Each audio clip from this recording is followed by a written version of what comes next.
Welcome to another episode of Commercial Property Roadshow. You're here with Helen Tarrant, and today I'm actually going to cover off what you should be looking for when you're buying in the ACT Canberra market. So it's a different market because it's leasehold and they're still doing paper transactions, unlike the rest of Australia where doing electronic transactions. So they're doing still a lot of transactions where it's paper, so it's going to take a little bit longer.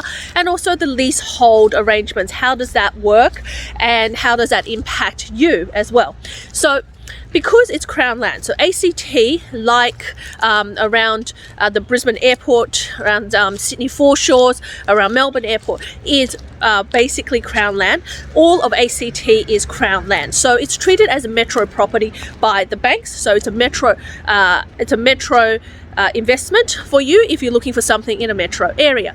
However, the reason that it is Crown land is that means that the Crown owns all of the land in ACT, which means that you actually don't get to own land as well, but there is a lease over the land, and typically the lease is between 70 and 99 years. And so what that means is that when you actually buy the property, your lease is a sublease because everybody is subleasing off the Crown land. So your lease is actually sublease. So what you need to check for is actually that the lease allows you to do a certain activity, so approved use or permitted use as we call it. So that's the local council zoning for permitted use for your property or for that your tenant is occupying in there, as well as check to see that it's a permitted use allowed under the Crown land. So there's actually two things to check for: permitted use under Crown land as well as permitted use in the local council area. So that's the major difference between buying an ACT than anywhere else, is to double check that, and your solicitor will check that, because if it means that your tenant's occupying as per the council but not to the Crown land, you may need to in the future at some point apply for a change, and that is actually going to end up costing you more money, because when you do that change to Crown land, the change is, it depends on what they deem that you are going to get immaterial gain in that, and they charge you a percentage of that. So a change could cost you anywhere from $10,000-$20,000 to even $100,000 if you're changing use, say for retail into say medical use or something like that. So that is something to be aware of. The number two thing to be aware of in buying an ACT is that there is no conditions in the contract to allow you to keep basically for you to take over the transaction or the contract conditional subject to valuation, pest and building, finance or due diligence before you exchange contracts. So like New South Wales or Sydney contracts, it's an unconditional contract. Even though you could settle 30 days or 42 days, there's no mandatory time to settle. But the thing is, when you exchange contracts, the contract's unconditional. So you have to do everything up front, which means that it gives you more of a chance to get gazumped or someone else to steal the property off you. So they have an offer and acceptance process. So you put the property to offer. So you make an offer, and once that's accepted, a heads of agreement is signed for the offer. So that's listed out by the agent, and you as the purchaser sign off on the heads of agreement, and then you pay a $5,000 deposit to actually hold the property or to basically make the agreement binding. During that time, they go and then prepare the contract. So they will go and prepare the contract, and the contract could take a week or 2 weeks for them to prepare a contract, because typically a commercial contract is not prepared until you have a formal offer accepted. So once that's happened, then your solicitor gets to review the contract, and they usually give you anywhere from 7 to 10 days for your solicitor to review the contract before it goes to exchange. And then when you are ready for it to exchange, the exchange is unconditional. So that 7 to 10 days allows you to get a value out there, allows you to do your building report in the back, allows you to get your finance approved. So the time really starts ticking when you have your offer accepted, and that can give you a leeway of 2 to 3 weeks to work with. However, it does not mean that the vendor can't withdraw the offer. So, or in that sense, issue another contract to another party. And we've had that in our ACT Canberra dealings. So what's happened is the vendor may have changed his mind. So the market may have changed, his situation may have changed, and he decides he no longer wants to sell. And if that happens, he can then still pull the property from the market, even though you have an agreement. But he obviously will refund you the $5,000, which kind of sucks because you've already started your process, and you may have already incurred costs in getting valuations and things done. So that's one thing.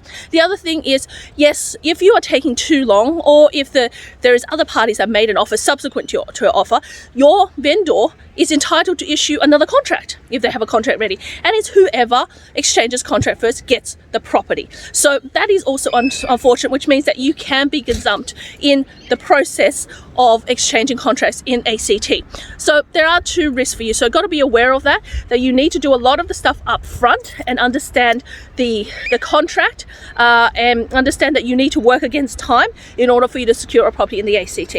In terms of how the leases go and how everything else works, it works pretty much like every other state. We'll do a lease review. The leases is a sublease, but essentially has the same terms as a lease. What your tenant's responsible for, the bond, and also how they operate the business, when the rent is due, when the rental increases, all that operates the same.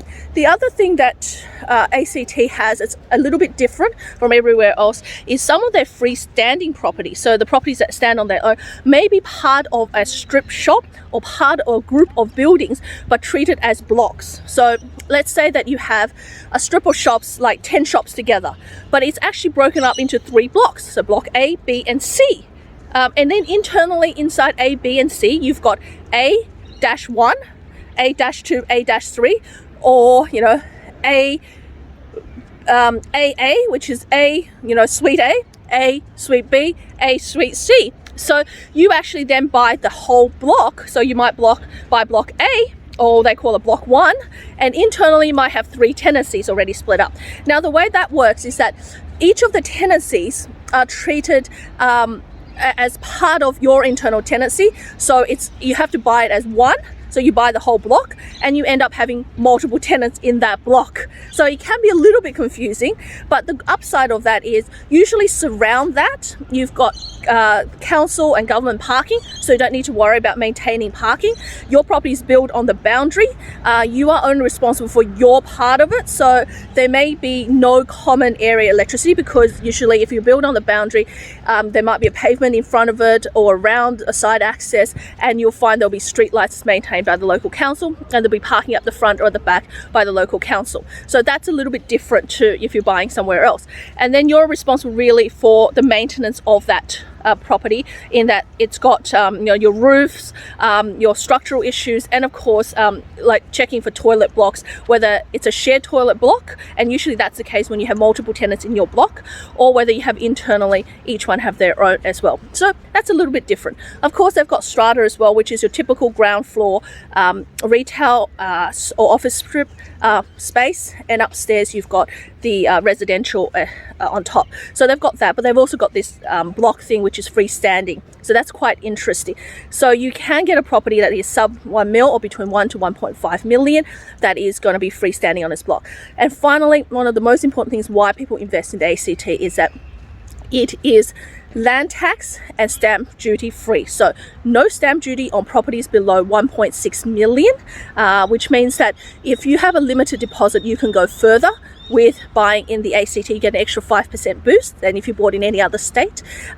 However, you make up for it by paying high levels of rates. So typically, if a rate here in Sydney or Melbourne, you'll be paying $2,500 or $5,000 a year for the rates, you'll be paying $10,000 in the ACT or Canberra. So that's how they make up for it, by not charging you stamp duty. Also, if you go up above 1.6 million in your purchase price, the stamp duty is just flat 5% across the whole purchase price. So if you went to 1.7 mil, then they're actually charging you a 5% across the 1.7 mil, not just 100 grand between 1.6 to 1.7, which for most people, that becomes a disincentive for going above the 1.6 million, unless if they're buying, a $3 million property. So that is really, when you're investing in the ACT, you can look at how you can structure your deal so you can have multiple transactions, but still fall under the $1.6 million cap as well. In terms of land tax, there's no land tax for commercial properties only, but they have it for residential. So if you're buying residential property, there's absolutely land tax in the ACT, but it doesn't apply for commercial properties, which is a bonus and a boost. And it's trying for them, again, to boost economic activity. But again, they make up that by adding additional rates for you as well. So the rates will increase. And the theory is in 7-8 years time, you have paid additional rates enough to cover off on as if you would have paid land tax or stamp duty on the property. So something to work and understand. There's always a balance, pro and con. In terms of yield in the ACT, we're seeing somewhere, really hot properties are still trending around that 5% mark. So you've got your brand name tenants that's still trending, but any property that is your run-of-the-mill tenants, still secure, still good deal, still reliable tenants in good solid areas, because their strip shops and their little hubs tend to be the favorite in Canberra, and the hubs are really the ones that will continue to deliver good economic activity going forward.